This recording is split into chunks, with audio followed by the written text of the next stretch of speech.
Para você, ainda em pé mesmo, pegar comigo a sua palavra, no Evangelho de São Lucas, no capítulo 7 e no versículo 11. Evangelho de São Lucas, capítulo 7, versículo 11.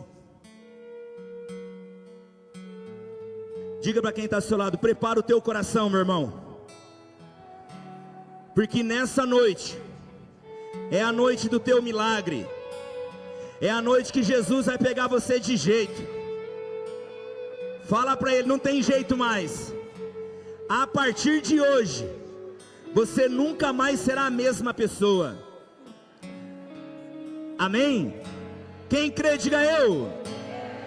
Amém. Evangelho de São Lucas, capítulo 7, versículo 11. Diz assim a palavra do Senhor: no dia seguinte, dirigiu-se Jesus a uma cidade chamada Naim. Iam com ele diversos discípulos e muito povo.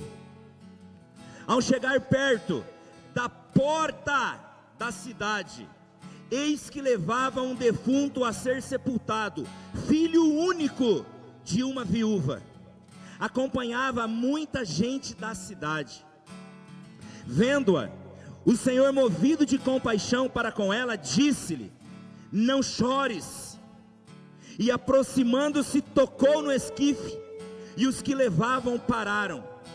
Disse-lhe Jesus: moço, eu te ordeno, levanta-te. Sentou-se o que estava morto e começou a falar, e Jesus o entregou à sua mãe. Apoderou-se de todos o temor, e glorificavam a Deus, dizendo: um grande profeta surgiu entre nós. Deus voltou os olhos para o seu povo. A notícia deste fato correu por toda a Judéia e por toda a circunvizinhança. Palavras da salvação. Vamos aplaudir essa palavra, irmãos. Palavra de salvação. Pode se sentar, por gentileza. As irmãs da caixinha de pedidos, se quiser trazer os pedidos aqui, pode ficar à vontade, tá? Lá no fundo.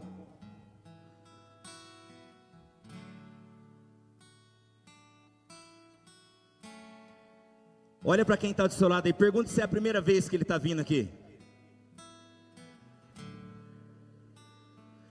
Quem está vindo pela primeira vez, levanta a mão, deixa eu ver. Amém. Vamos acolher esses irmãos com uma grande salva de palmas. Esse irmão que levantou a mão perto de você, essa irmã, você pode dizer para ele: aqui é o seu lugar, meu irmão. É aqui, no meio de um bando de doido. Nós somos tudo louco, mas louco por Jesus, amém? Meus irmãos, para quem não me conhece, eu me chamo Marcos. Sou casado com a Marina, que está aqui. Temos 2 filhos, a Gabriela e o Bernardo. E é uma alegria muito grande poder estar nessa noite partilhando com vocês a palavra de Deus, que é força de cura, força de libertação para cada um de nós.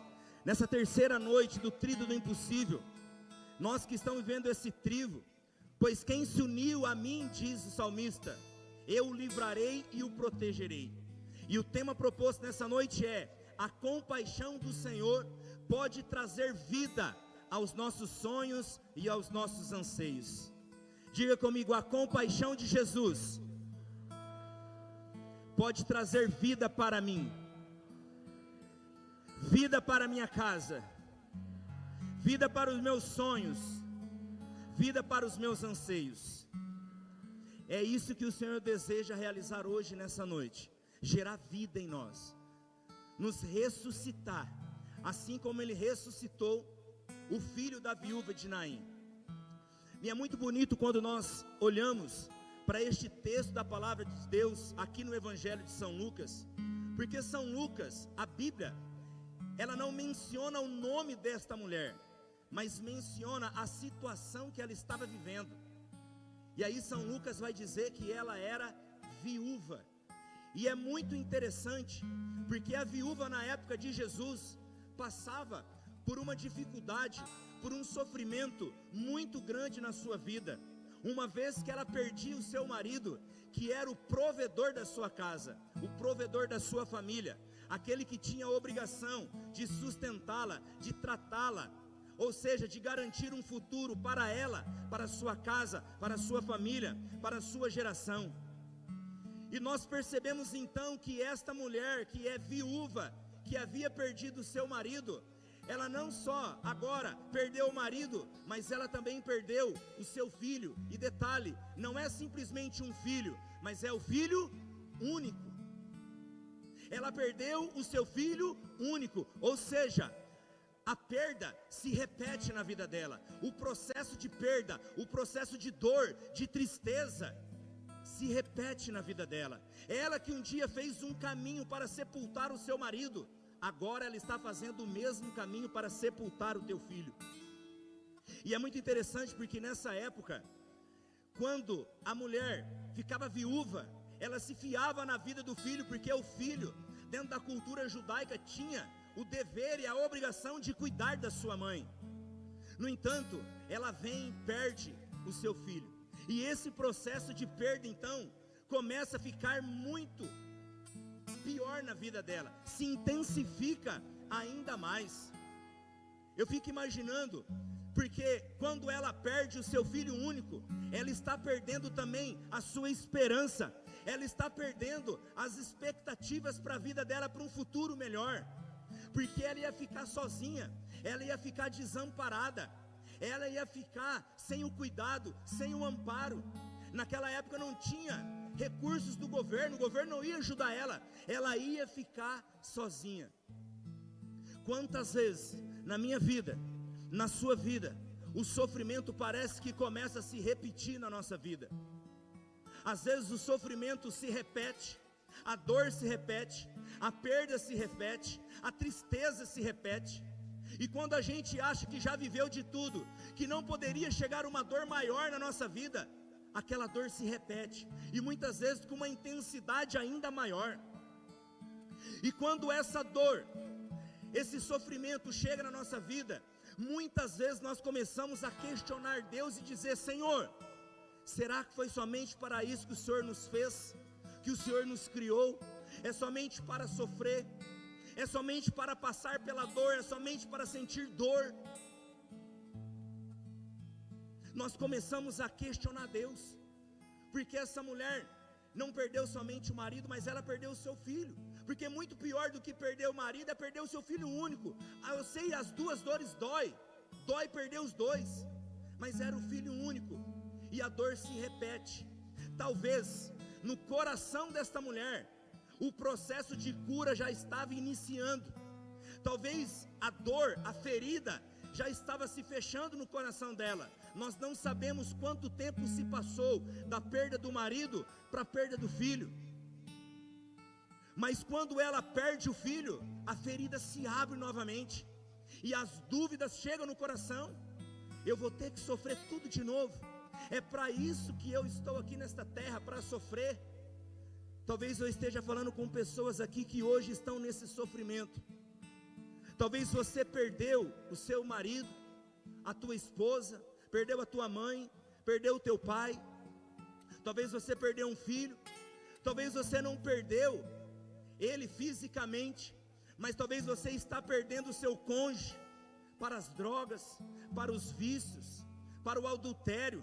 Talvez você, mãe que está aqui hoje, pai que está aqui hoje, está perdendo o teu filho para o mundo, para o crime, para as drogas, para a prostituição, e você vai vendo o sofrimento se repetir. E olha que interessante, porque essa mulher, nesse processo de dor que ela vivia, existia uma multidão em volta dela, e eu dizia no começo exatamente isso, que o fato dela estar numa multidão e ter um monte de gente acompanhando ela nesse processo, nessa procissão, indo sepultar o teu filho, chorando com ela, não significa que eles sabiam o que estava se passando dentro do coração dela, porque existem dores, existem situações que nós vivemos, que só nós sabemos o que nós estamos sentindo. A multidão não sabia o que ela estava sentindo. Só você sabe o tamanho da sua perda, Só você que está aqui sabe o tamanho da sua dor. A multidão não consegue imaginar e nem dimensionar o tamanho da sua dor.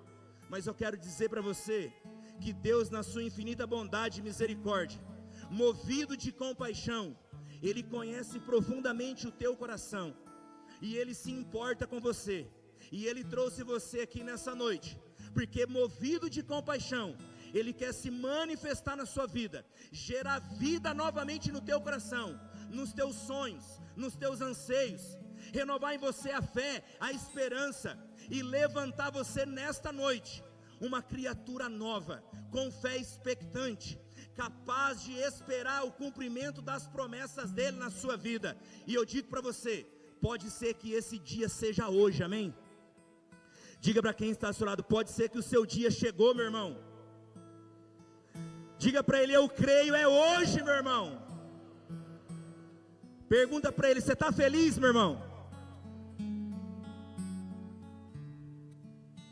Ele está ou não? Fala para ele, se você não tiver, você vai ficar em nome de Jesus. E esse texto, ele é muito lindo, porque ele nos traz lições maravilhosas.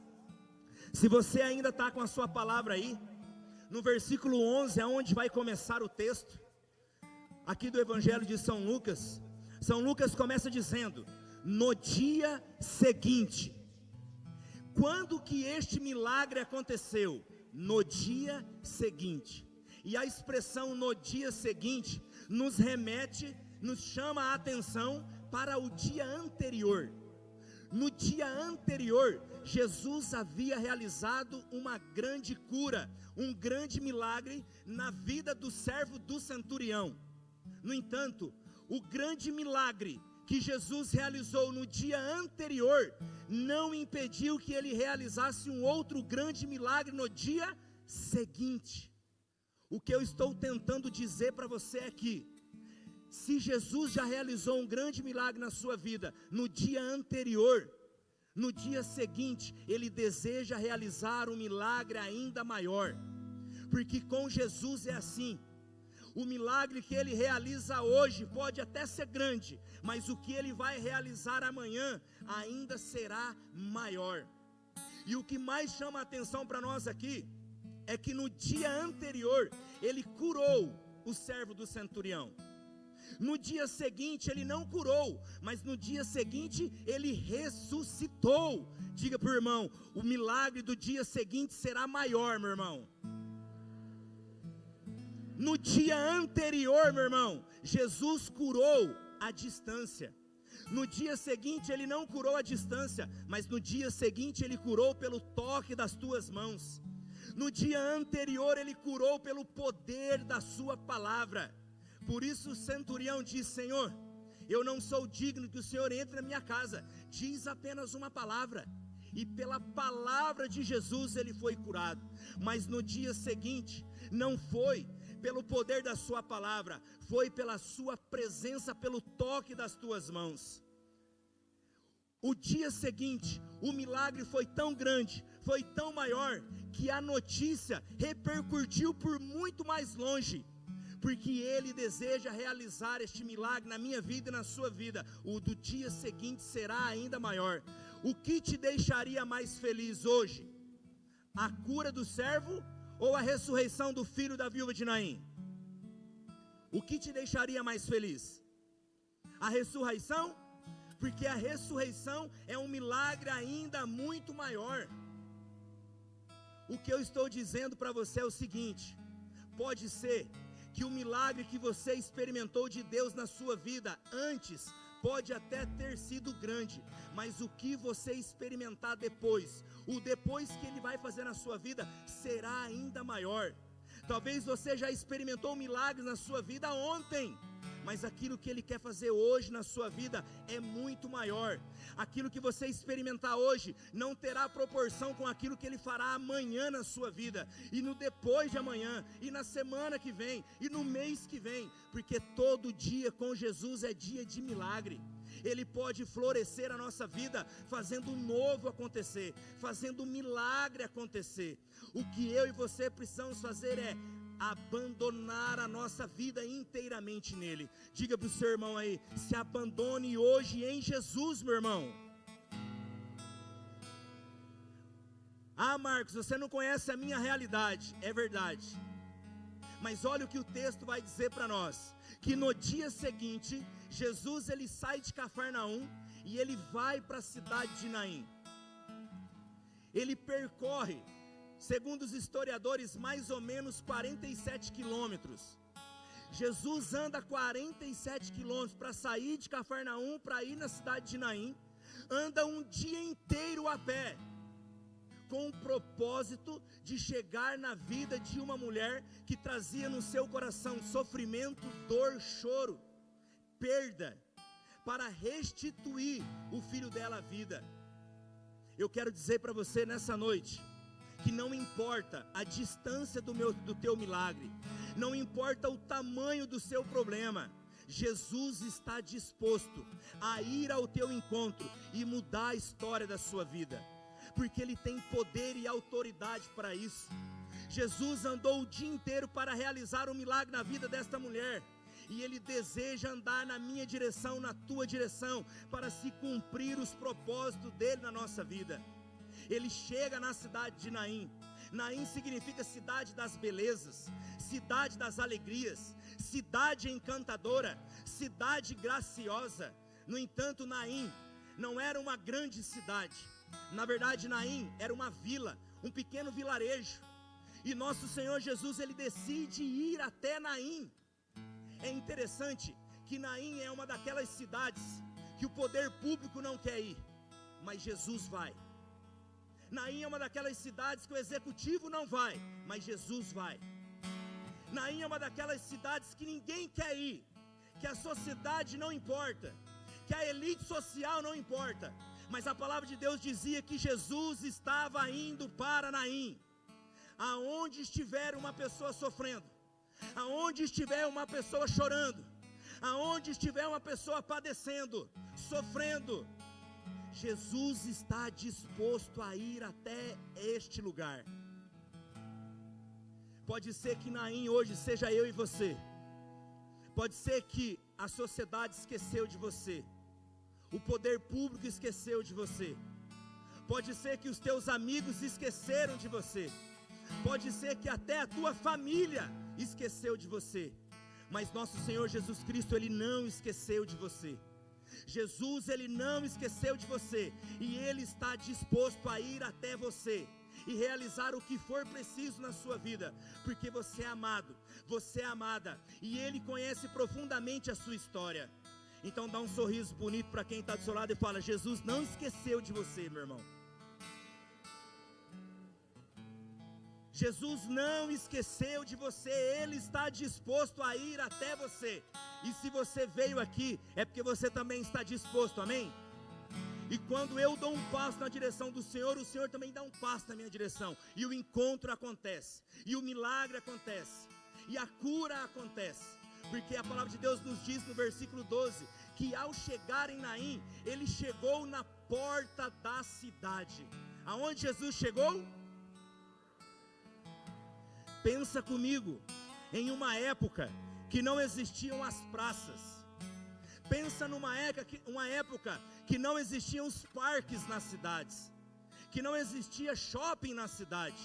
Naquela época de Jesus, o lugar mais importante de uma cidade era a porta. Por quê? Porque juízes julgavam a porta, advogados atendiam seus clientes à porta, os bois, os animais eram marcados à porta, comerciantes faziam comércio à porta, mendigos pediam esmola à porta, encontros eram marcados à porta. Portanto, porta é o lugar do encontro. Diga para quem está ao seu lado aí: porta é o lugar do encontro, minha irmã. Porta é o lugar do encontro. Foi na porta que a morte se encontrou com a vida, que o choro se encontrou com o consolo, que a rainha das trevas se encontrou com o príncipe da luz, que a rainha da tristeza se encontrou com o rei da felicidade. Quem acredita que hoje é noite de encontro, levanta a mão e diga: eu.